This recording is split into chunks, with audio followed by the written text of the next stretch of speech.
Welcome, welcome, welcome to the film show with Soul. On the menu today, we're going to the dark side as we take a look at the top 10 movie villains of all time. In at 10, it's the Wicked Witch of the West.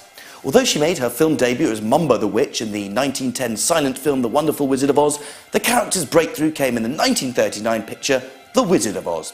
Although she's relatively tame by modern standards, Margaret Hamilton's witch and her team of flying monkeys were sufficiently frightening at the time to get her into the list. On safer ground is our 9th placed candidate, Kaiser Soze from The Usual Suspects. He's the very epitome of evil. After his wife was raped and one of his children was killed, Soze not only takes on a mob, but kills dozens of them and their wives. And brilliantly, you never see him and don't know who he is until the very end of the movie.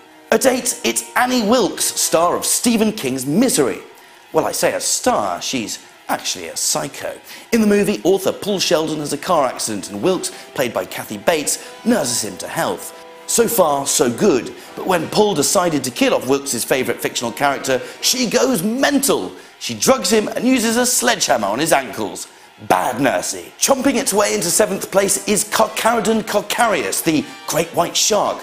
Or Jaws to you and me. Yep, when I was 10 years old, this was about the most damn frightening thing I'd ever seen. Hell, I'm 31 now and it still gives me the shits. Basically, it's a 4,000-pound fish that will eat anything, and I mean anything.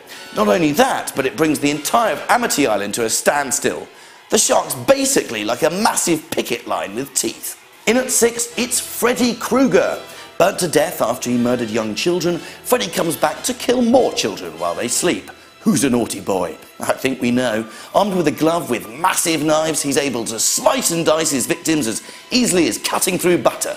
Or something like that. Interestingly, there is some suggestion that Freddy will soon be returning to our screens. I hope not. Otherwise, I might do a little bit of wee in my pants. At 5, I'd like your liver with some fava beans. And a nice bottle of Hannibal Lecter. Anthony Hopkins' powerhouse of a performance in the 1991 film The Silence of the Lambs seals Lecter's position in the pantheon of greats. But it's not just the dead eyes that do it, but also his rather erratic behaviour.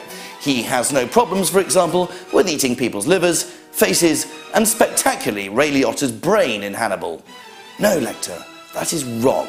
Scuttling into 4th place, it's the Aliens. Arguably the ultimate villain, these bad boys, or should I say bad girls, are not only incredibly intelligent, but also very hungry. But here's the thing that blows me away every time. They made their debut in 1979. 1979, damn it! They barely invented the wheel in 1979. At 3, it's the Dark Lord himself. Yes, Darth Vader.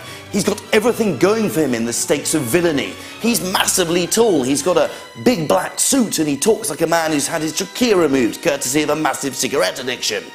Oh, he's also got access to the dark side of the Force, which is incredibly useful in a pub fight.